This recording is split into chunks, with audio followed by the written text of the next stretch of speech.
hot weekend, but now it's Monday and I'm seeing Singapore in a slightly different light, i.e. I'm seeing it from the light of the morning, which is good, and this is the view outside my hotel. Actually, it's very typically Singapore, a lot of vegetation in the middle of the thoroughfare here.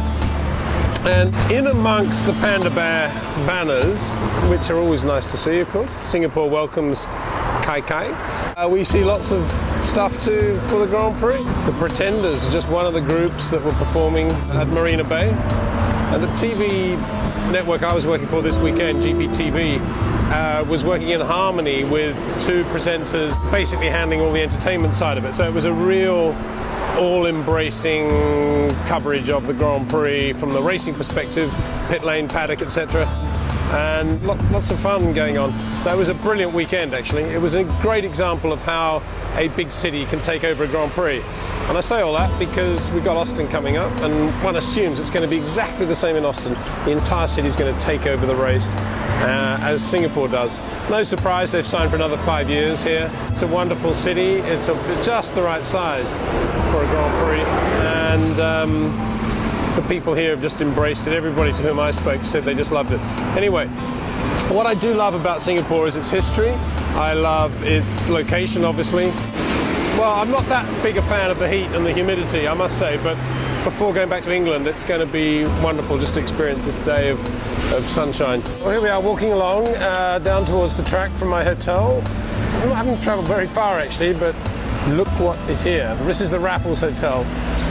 And if you haven't heard of the Raffles Hotel, you haven't really heard of Singapore, because this is the focal point of the entire city, really. It's what I think of anyway when I think of Singapore. I think of this hotel, which was around long before World War II, obviously, and although it's been refurbished and sold and bought and sold and bought, it's still basically as it was, and it's wonderful to see, I think, against the backdrop of the modern Singapore. Well, this is the direction from which we've just walked. My hotel's north from there, basically.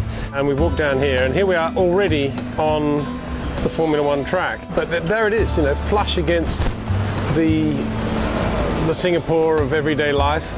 Everybody hard at work dismantling right now. I think the way they put this together is just superb, bearing in mind the lights, and we can see the lights there now in daylight, and I'll try and zoom in on them.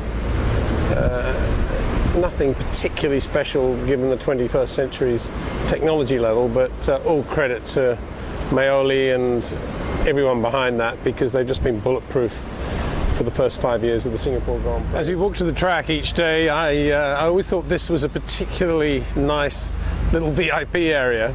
I hate to think how much tickets for that little dinner party went for last night, although I presume those who bought tickets and ended up with their backs to the action, bearing in mind the turn 4 is right behind them, that right-hander, really impressive corner. I presume those who had their back to that got a little bit of a discount. I would hope so, or indeed, if they didn't, turn their seats around. Well, this was really the entrance to the Formula One paddock. As you can see, the vegetation never stops. It's wonderful. You never forget you're in Singapore. Mind you, you don't really need many reminders. It's a beautiful day today, though. I've got to say, I can't complain about the heat or the humidity at all. There's a beautiful breeze coming off the South China Sea, which makes it just delightful. Nothing like as humid as it was at the start of the weekend.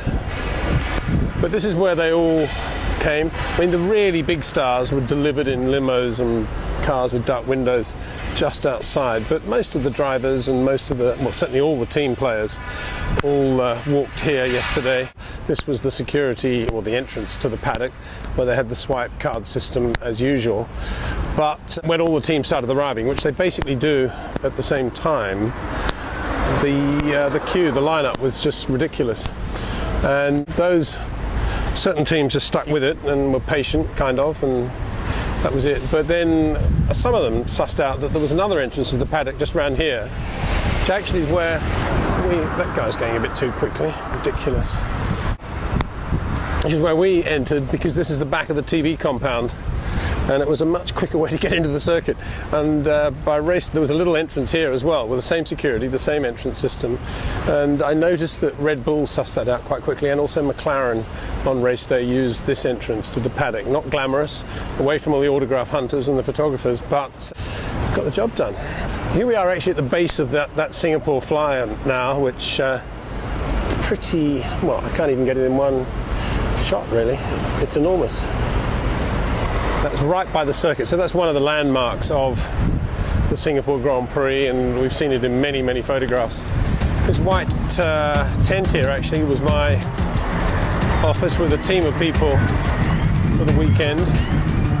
This was the headquarters of GPTV, where we did, as I say, we just did a massive amount of television.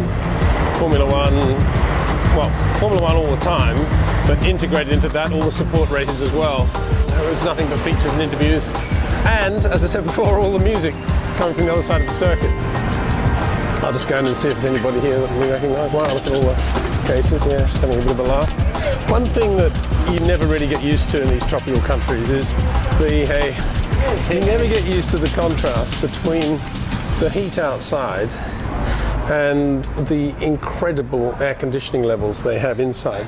And it was, we did a lot of meetings in here. It was absolutely freezing, and you just had to carry a headset. How are the headsets? Very good now, thank you. And then you walk out, and you're right. You're right. I'm okay. Yeah, what are you having for lunch? Biryani. Biryani, what is that? Biryani, what? Indian. Indian, it's very good, very good. Excellent. So well, see you enjoy. next year. Yeah, see you next year.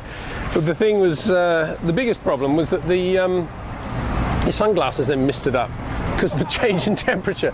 And if you mist up like that, you know you're in Singapore or possibly Malaysia. Probably happens in somewhere like, I don't know, Phoenix in the summer. But so this was the alternative security entrance. And you can just see the amount of work that just goes into something like a security entrance for Formula One. As I say, it was aircraft spec in terms of what they were doing, going through the bags. And if you were carrying camera packs, as we were, every time we went through here back into the paddock, we had to take it off and put it through the screener, which is a bit of a pain, particularly if the director was in the ear saying, "Come on, get down there now, Lewis Hamilton, Lewis Hamilton." This is the entrance to the pit lane. I'm going to walk around the circuit. I think I'm doing it in reverse direction. I always do that. I always like to read magazines and newspapers backwards. I suppose it's just a habit of wanting to get to the sports section first, but whenever I walk a track, I'd much rather walk it in reverse and look at the corners from that angle rather than the entry. Don't ask me why, it just seems to work. Interesting to see quite a lot of marbles still here on this last turn. Great last two corners this, I love them. I can only imagine the feeling the drivers get when they come out of turn 20, 21 I think it is, or 19, and they've got those just last two left-handers ahead of them. And they know the grip level's okay to be flat, and you just come out of there and you know you're on a quick lap. It's a lovely way to finish the lap, I think. Much nicer to finish the lap on a fast corner like this than coming out of a slow corner and just accelerating through the gears. Let's have a look at these marbles. Rubber. Yeah, there was a lot actually by the end of the race. A lot.